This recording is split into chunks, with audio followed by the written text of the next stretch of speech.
तो देखो यार, जैसा कि लास्ट वीडियो में मैंने बताया था कि मैं वीडियो बनाना चाहता था चल रही कंट्रोवर्सी रिकॉर्ड ऑफ रैग्नारॉक नाम के एनिमे के ऊपर, जिसके ऊपर की मैं अवेयरनेस स्प्रेड करना चाहता था। बट जस्ट बिकॉज उसमें काफी कंट्रोवर्शियल चीजें थी एंड रिलीजन का कंसेप्ट इन्वॉल्व था, तो मैं उसमें हाथ डालने से डर रहा था और अंदर ही अंदर डर भी रहा था कि कहीं ये आइडिया मेरे ऊपर ही बैकफायर ना कर जाए और लोग मेरे ओपिनियन को टॉपिक से हटकर रिलीजन के ऊपर जज करने न लग जाए। So I chose it to stay at a safe side. But Netflix पर ये पूरा एनिमे रिसेंटली ही रिलीज हो चुका है एंड मैंने इसे देखकर खत्म कर दिया है, जो कि नेटफ्लिक्स इंडिया पर अवेलेबल नहीं है। लेकिन वीडियो शुरू करने से पहले, हे गाइस, मेरा नाम है अनमोल एंड आज की वीडियो होने वाली है रिकॉर्ड ऑफ रैग्नारॉक एनिमे के ऊपर, जिसमें डेप्थ में जाकर डिस्कशन करेंगे उसकी चल रही कंट्रोवर्सी, प्रॉब्लम और सोल्यूशन के बारे में। So let's begin. तो देखो, एनिमे खुद में ही काफी छोटा है, 12 एपिसोड है with over 20 minutes each. But अगर इंडिया में देखना चाहते हो तो sorry, you have to use certain VPNs like Proton VPN, Hola VPN and Nord VPN। But still अगर इंडिया में लीगली देखने पर आपको कोई भी प्रॉब्लम हो रही है नेटफ्लिक्स पर, तो ज्वाइन कर लीजिए मेरे डिस्कशन ग्रुप को with the link given in the description.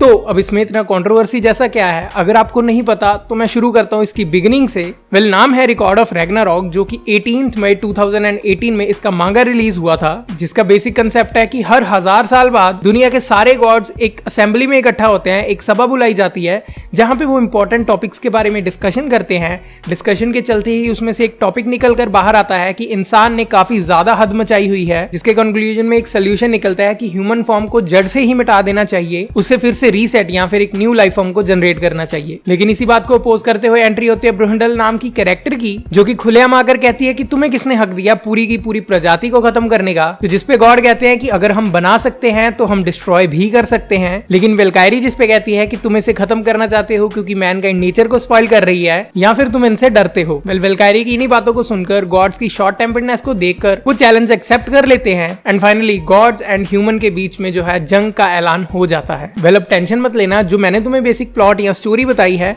वो फर्स्ट एपिसोड के लिटरली पहले 2 मिनट हैं एंड जिसको आप इसके ट्रेलर में भी देख सकते हो। लेकिन इसके बाद मेन प्रॉब्लम आती है इस मंगा एनिमे की स्टोरी, प्लॉट या फिर कंसेप्ट के ऊपर, जो कि है man versus God, human versus all might, believe versus religion, creator versus creation. तो अब देखो, इस बात के ऊपर मैं किसी भी तरीके से अपना ओपिनियन नहीं दूंगा, जो पब्लिक डेटा अवेलेबल है उसको ही दिखाऊंगा एंड सिर्फ वहां अपनी बात स्पष्ट करूंगा जहां पे मैं एनिमे से रिलेटेड या उसके एक्सपीरियंस से रिलेटेड बोलूंगा। डिस्क्लेमर देने के बाद इतनी बात सुनकर ही आई गेस काफी लोग भड़क गए होंगे कि ऐसा कैसे हो सकता है, कोई गॉड को कैसे चैलेंज कर सकता है। मांगा का पता नहीं, लेकिन जब आप इस एनिमे को देखोगे तो शायद आपके दिमाग में जो चल रहा होगा उससे थोड़ी सी चीजें डिफरेंट होगी। बट अब ये तो है कि इस कंट्रोवर्सी के चलते 2 ग्रुप्स आपस में डिवाइड हो जाएंगे। फर्स्ट जो कि कहेगा कि गॉड्स के कंसेप्ट को आखिर कैसे कोई फिक्शन वर्ड में यूज कर सकता है एंड उन्हें सीधा सीधा ह्यूमन काइंड के साथ बैटल में 1-on-1 कैसे दिखा सकता है। एंड जो दूसरी साइड होगी वो कंप्लीटली इस चीज को देखने के लिए क्यूरियस होगी कि आखिर वो देखना चाहते होंगे कि इसका फाइनल या फिर एंड रिजल्ट होगा क्या। वेल, इसके बारे में आपको भी पता है और मेरे को भी पता है एंड शायद उन 2 डिवाइडेड ग्रुप्स को भी पता है कि इसका रिजल्ट क्या होगा। वेल, वापस आते हैं टॉपिक के ऊपर। तो बात करें अगर इंडियन गॉड्स की, तो उनको लेकर हम इंडियन लोग काफी ज्यादा, मतलब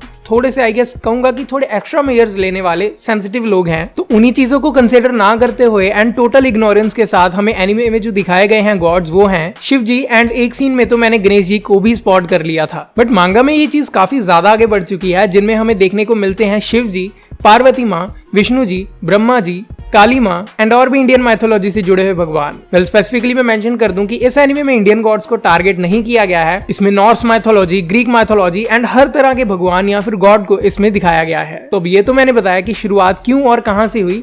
अब जरा बात करते हैं इसकी प्रॉब्लम्स की। देखो, मांगा की मैं सबसे एंड में बात करूंगा, क्योंकि अगर आप किसी भी तरीके से शो देखने का प्लान कर रहे हो तो वो स्पॉइल ना हो जाए। तो उसको कंसिडर करते हुए जो मेन प्रॉब्लम है वो है कि जो इसमें भगवान दिखाए गए हैं, जो हैं Zeus, Odin, Shivji, Poseidon, Aries, Hercules, Loki and more, और जिनकी इनके साथ बैटल होती है वो ह्यूमंस हैं Lu Bu, Adam, Kojiro Sasaki, Jack the Ripper and manga में तो even Buddha ji, Nikola Tesla को ऐड किया गया है। तो अब देखो, इन ग्रेट पर्सनैलिटीज का माइटेस्ट गॉड के साथ कोई भी मुकाबला नहीं है।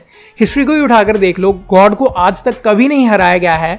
उन्हें ट्रिक जरूर किया जा चुका है, लेकिन उनकी हार होते हुए आज तक मैंने कभी नहीं देखा। तो अब देखो, प्रॉब्लम ये है कि इस एनिमे के 2 पर्सपेक्टिव हैं, जिनमें से पहला दिखाया गया है कि गॉड पर उठाए गए सवाल कि आखिर वो कैसे एक पूरी मैनकाइंड को खत्म खत्म कर सकते हैं, कि दूसरा कि अब ये ह्यूमंस के सर्वाइवल की बात है इसलिए उन्होंने गॉड्स को चैलेंज किया। तो वेल मुझे काफी ज्यादा रिसर्च करने के बाद ये पता चला कि अगर गॉड्स के कंसेप्ट को बिलीफ के साथ जोड़ा जाए तो वो रिलीजन फॉर्म होता है, वही अगर गॉड के कंसेप्ट को फैंटेसी के साथ जोड़ा जाए तो वहां पे फिक्शन फॉर्म होता है। वेल जैसा कि मैंने स्टार्टिंग में कहा, इसी की ब्रांच में आ जाते हैं वो दो ग्रुप्स जो सवाल उठाएंगे कि आखिर ऐसा कैसे हो सकता है, तुम ऐसा नहीं कर सकते, और दूसरा ग्रुप जो कि क्यूरियस होगा इसके एंड रिजल्ट को देखने के लिए। तो बात करते हैं इस एनिमे के थोड़े से प्लॉट की, जो कि है गॉड वर्सेस ह्यूमन, जिसकी इन टोटल 13 फाइट्स होंगी एंड उनमें से सबसे पहले 7 जीतने वाले का ही डिसीजन फाइनल होगा। लेट्स से अगर गॉड जीतते हैं तो मैनकाइंड को एक ही सेकंड में खत्म कर दिया जाएगा, बट अगर मैनकाइंड जीतती है तो उन्हें 1000 साल जीने का और मौका मिलेगा। तो देखो यार, फर्स्ट बैटल शुरू होती है जिसमें ओपोनेंट्स होते हैं थॉर और द ग्रेट चाइनीज वॉरियर लू बू। तो अगर मैं अपना एक्सपीरियंस बताऊं तो एपिक ऑर्केस्ट्रा म्यूजिक आपको फील ही नहीं होने देगा कि आप कार्टून या फिर एनिमेशन देख रहे हो। आपको एकदम ऐसा फील होगा कि आपके सामने एक असली जंग चल रही है, दोनों तरफ से जद्दोजहद की जा रही है कि वो पूरी कोशिश करे इस फाइट को जीतने की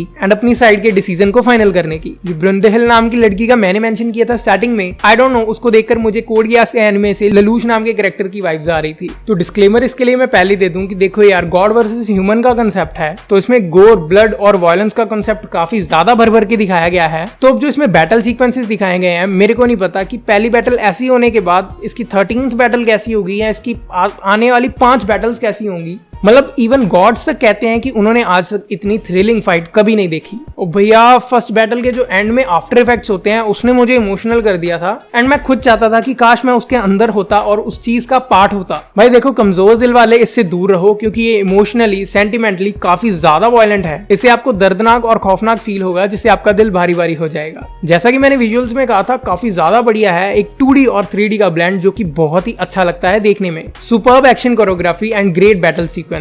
फर्स्ट 2 बैटल्स देखने के बाद आपको पता चल जाएगा कि इनका एंड रिजल्ट क्या होगा और ये आगे तक कहां जाएंगी, बट आपके दिल में काफी कुछ आएगा कि यार ये नहीं, ये होना चाहिए था, ऐसा नहीं वैसा होना चाहिए था। तो अब देखो, भगवान और ह्यूमंस लड़ रहे हैं जिसका पहली बात कोई लॉजिक नहीं बनता। ये वो चीजें हैं जो शायद कभी एक आदमी अपने खाली टाइम में सोचता हो, बट इस बार फर्क सिर्फ इतना है कि ये ख्याल एक आर्टिस्ट को आया है एंड उसने इस पे एक पूरा एनिमे बना दिया है। तो देखो, मी बीइंग एन रिव्यूअर, मेरे को ये एनिमे अच्छा लगा। लास्ट का एपिसोड काफी ज्यादा शॉकिंग था। देखो, अगर मैं पॉइंट ऑफ व्यू की बात करूं तो गॉड्स को किसी भी तरीके से इसमें डिसरिस्पेक्ट करने की बात नहीं की गई है स्पेसिफिकली एनिमे में, बट अब ये कंप्लीटली आपके ऊपर है कि आप इस चीज को कैसे देखते हैं। क्या आप इसके कंसेप्ट को देखकर ही अपना ओपिनियन फॉर्म करना चाहते हैं या आप इसको एक ट्राई देकर पूरा देखने के बाद एक सेंसिबल और एक बढ़िया ओपिनियन बनाना चाहते हैं। It is completely up to you. But manga में चीजें ऐसी बिल्कुल नहीं है, इससे कंप्लीटली डिफरेंट है। तो जैसा कि मैंने कहा था कि मांगा की बात एंड में करेंगे, तो I am little bit upset about it. देखो, तो बात आती है इंडियन गॉड्स की, तो एनिमे में वो कंपैरेटिवली कम है, लेकिन मांगा में वो काफी ज्यादा अमाउंट में ऐड किए गए हैं, जो कि हैं अग्नि, ब्रह्मा जी, दुर्गा माँ, गणेशा जी, इंद्र भगवान, काली माँ,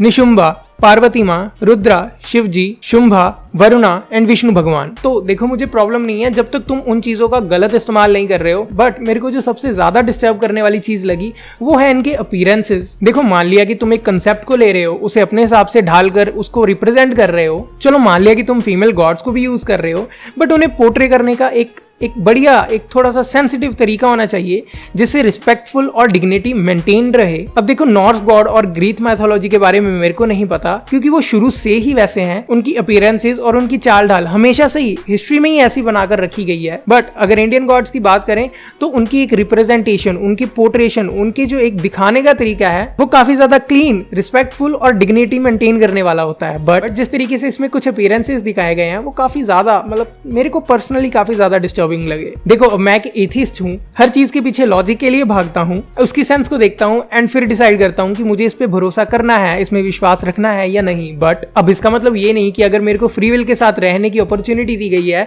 तो मैं किसी के रिलीजन या फिर किसी के सेंटिमेंट्स को हर्ट करूं। वेल, फ्रीडम ऑफ स्पीच तब तक काम करती है जब आपकी स्पीच से किसी दूसरे को अफेक्ट ना हो, किसी दूसरे के सेंटिमेंट्स को हर्ट ना हो एंड किसी दूसरे के ओपिनियन के ऊपर किसी भी तरीके का प्रभाव ना पड़े। देखो, मैंने आपको इतना सब कुछ तो बता दिया है, आई डोंट नो आप मेरी बातों को कैसे इंटरप्रेट करेंगे, बट यहाँ पे मैं एक बहुत ही ज्यादा सटल और शॉर्ट एग्जांपल देना चाहूंगा। लेट्स से आपके एरिया में एक रिलीजियस या फिर होली प्लेस है जिसके कुछ दूर चलते ही एक ऐसी फास्ट फूड है जिसको उस रिलीजियस प्लेस से देखा जा सकता है, उसकी स्मेल को फील किया जा सकता है। बट अब फर्क यहाँ पे इतना है कि उस फास्ट फूड की शॉप में एग्स और मीट का भी यूज होता है। तो अपने करिकुलम को मेंटेन करने के लिए वो रिलीजियस प्लेस के रिप्रेजेंटेटिव्स उस फास्ट फूड वाले को जाकर कहेंगे कि ये सब यहाँ पे नहीं चलेगा, just because we have to maintain the respect of the given religion. But क्या हो कि अगर वो फास्ट फूड वाला कहे नहीं जी मेरे को तो फ्रीडम है, मैं जहां मर्जी अपना बिजनेस कर सकूं, एंड वो उनको वहां से भेज दे, थोड़े दिन बाद वो रिलीजियस प्लेस वाले फिर से तंग आकर उसके पास जाएं और उसको फिर से कहें कि ये सब यहाँ पे नहीं चलेगा और उसके खिलाफ लीगल एक्शन ले लें, and by end of the day वो फास्ट फूड शॉप वहां से बंद हो जाए। तो अब देखो आई डोंट नो आपने मेरी बातों को कैसे इंटरप्रेट किया या फिर उसका कैसे अनुमान लगाया, बट यहाँ पे मैं काफी क्लियरली इसका कंक्लूजन बताना चाहता हूँ कि आखिर मैं क्या कहना चाहता था। तो देखो अगर मैं एक सेंसिबल पर्सन होऊंगा तो मैं पहली चीज तो इस बात का पूरा ध्यान रखूंगा कि मेरे काम से किसी और को असर ना हो, मेरे काम से कोई और इफेक्ट ना हो। अगर मैं उस फास्ट फूड वाले की जगह होता तो मैं अपने बिजनेस को ऐसी जगह पे सेट ही ना करता जिससे मेरे को पता हो कि इस चीज से मेरे को प्रॉफिट आना ही आना है, बट ये साथ ही साथ दूसरे लोगों को भी इफेक्ट करेगा। और उसी के चलते अगर मैं अपना टाइम उनके साथ बहस करने में वेस्ट करता तो मेरे बिजनेस को भी लॉस होता। तो देखो यार ये काफी ज्यादा एक सिंपल टर्म्स में मैंने एक्सप्लेन किया कि आप अपनी फ्रीडम ऑफ स्पीच इंप्लाई कर सकते हो बट उसका मिसयूज नहीं कर सकते। तो इसी चीज को थोड़ा सा सेंसिबल रखने के लिए मैंने ये एग्जांपल दी थी। तो आज की वीडियो में बस इतना ही। देखो यार अगर मेरे से वीडियो में कुछ भी कहीं भी गलती हो गई हो तो प्लीज मुझे उसके लिए माफ कर देना। अगर मैंने किसी भी तरीके से आपके सेंटीमेंट को हर्ट किया हो तो please I am sorry for that, मैंने वो इंटेंशनली नहीं किया। ये वीडियो जस्ट एक एजुकेशनल और अवेयरनेस पॉइंट ऑफ व्यू से बनाई है मैंने। अब इन सारी बातों को सुनकर, इन सारी पब्लिक फिगर्स को देखकर आप खुद डिसाइड करो आपका ओपिनियन क्या है इसके बारे में। अगर आपको वीडियो कहीं से भी थोड़ी सी अच्छी लगी हो तो इस वीडियो को लाइक कर दें, पहले से नहीं किया हो तो चैनल को सब्सक्राइब कर दें, एंड प्लीज कमेंट्स में कुछ मीन या फिर कुछ ऐसा मत लिखिए जो दूसरे के सेंटीमेंट को हर्ट कर दे। प्रीवियस वीडियो देखने के लिए राइट वीडियो पे क्लिक करें, चैनल की बेस्ट सजेशन देखने के लिए लेफ्ट वीडियो पे क्लिक करें, and I will see you guys tomorrow. Thank you.